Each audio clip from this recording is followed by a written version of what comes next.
ingin ngajak PKB kembali ke habitat. Sana itu bukan habitatnya dia, kembali ke habitat. Saya tidak akan berhenti untuk menjadi maklar kebaikan.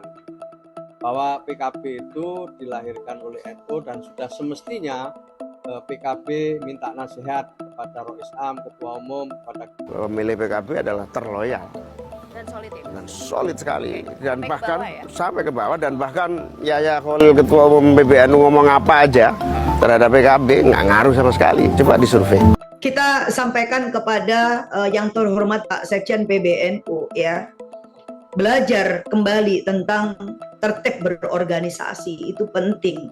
Makanya kenapa jadi kader itu jangan lompat-lompat ya gitu loh. Setia kepada jalan, setia kepada cita-cita, dan konsisten di situ. Jatuh bangun di situ, sakit, senang, susah, bersama-sama di situ. Jangan kemudian hanya butuh enaknya. Pada saat pilkada datang minta rekom, ya kan? Nanti selesai hajatnya, kalah misalnya, dibuang juga kita. Menang juga lupa. Nah itu yang terjadi gitu. Kita soalnya sudah pernah memberikan rekom pilkada Pak Sekjen PBNU, Pilgub di Jawa Timur, ya kan? Kalah. Pada saat kalah, lalu ada pileg, nggak dibantu juga kita PKB. Dibuang aja begitu saja. Malah kemudian sikapnya netral relawannya. Netral gimana? Lupa kali kalau kemudian kita udah pernah kasih rekom. Tapi ya sudah, nggak apa-apa, kita nggak pernah tagih juga itu gitu ya kan? Kemudian ada pilkada lagi, beliau kita kasih rekomendasi lagi dan terpilih ya karena mintanya kan direkom PKB, lalu terpilih sebagai wali kota.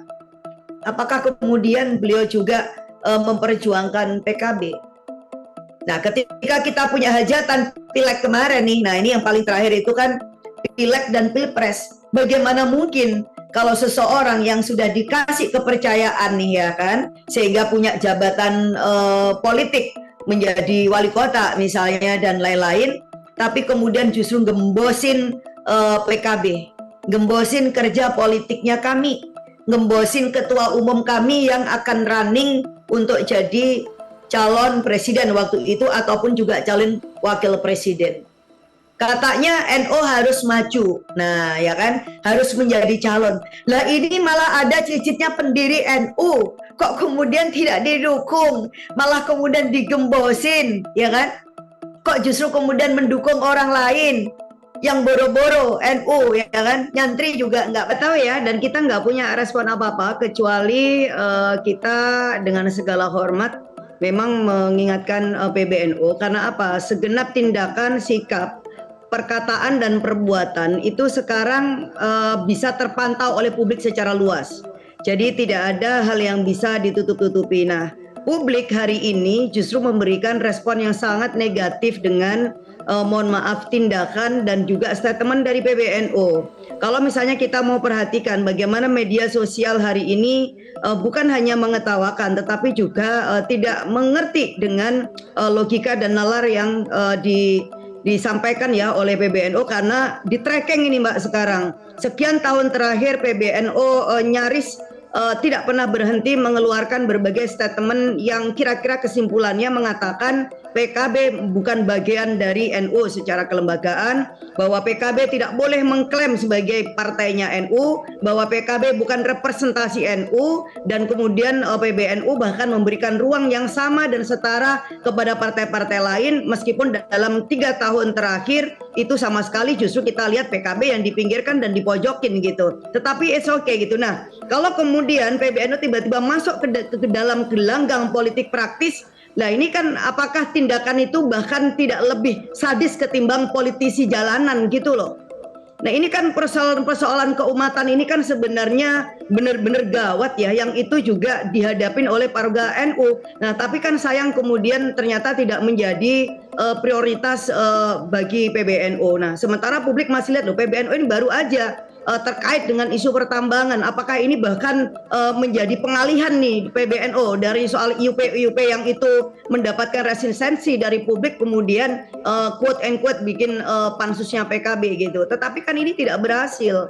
Karena apa ya? Karena namanya media sosial, publik selalu akan memiliki catatan-catatan perjalanan kita gitu ya. Karena kayak malaikat aja pencatat gitu, dan menurut saya sih kita tidak risau, cuman sayang karena kita menghormati institusi ini gitu. Jadi Ya. marwah dan kehormatan NU harus dijaga, dan simbol itu kan ada di PBNU karena pengurus besar Nahdlatul Ulama. Jadi jangan Oke. sampai oknum per oknum, orang per orang yang sebenarnya justru memang punya hasrat kuasa yang berlebih, lalu kemudian menggunakan institusi NU dan PBNU ini untuk kemudian melakukan manuver-manuver politik. Dan itu yang kemudian saya sangat sedih, dan saya yakin misalnya Gus Dur, karena ini kan selalu Gus Dur nih yang selalu dipakai selama sekian tahun era Gus Yahya di PBNU yang ingin menghidupkan kembali ajaran beliau. Apa iya misalnya kayak Gus Dur kemudian akan berada di belakang barisan beliau-beliau ini kalau misalnya kami ini sedang mengawal isu umat gitu loh. Ini persoalan keadilan loh Mbak. Ini bukan persoalan pribadi kami dengan Gus Yakut. Ya udahlah, kita udah tahu watak masing-masing itu kan udah biasa. Kita ini hanya memberikan baik. respon ketika kemudian kita ini diusik. Itu pun kalau udah keterlaluan. Jadi kalau belum keterlaluan ya enggak. Tetapi kalau udah keterlaluan ya perlulah sekali-sekali kemudian Kalau begitu, kita lempar Mbak balik nanti Lulu. khawatir kita apa yang dianggap itu ya ketidakbenaran. Kalau tidak Kalau kemudian begitu itu Mbak Lulu, diluruskan, kenapa khawatirnya nanti tidak banyak coba yang untuk tabayun saja? Kalau misalnya sudah ada 2 utusan dari PBNU, kirimkan juga misalnya utusan dari PKB untuk tabayun begitu loh Mbak. Nah, utusan PBNU ini mau kemana kan saya tidak tahu. Mereka juga sedang apa juga tidak tahu, tidak juga saya terinfo. Saya tidak tahu ya, juga tidak terinfo apakah mereka ingin ketemu dengan kami. Ya kita berbeda dulu gitu. Jadi ya kalau ada yang datang mengetuk pintu ya tentu kita akan bukakan. Kalau ada yang ingin berjumpa tentu kemudian akan kita sambut. Tetapi tentu kita memposisikan diri, justru kita ini yang ngukur diri kita loh. Kita ini kan selama ini nggak boleh ngaku-ngaku NU, ya udah kita dipojokkan aja. Tapi itulah cara kita untuk membangun dan membesarkan partai ini. Dan alhamdulillah Baik. kita mendapat kepercayaan dari rakyat Indonesia.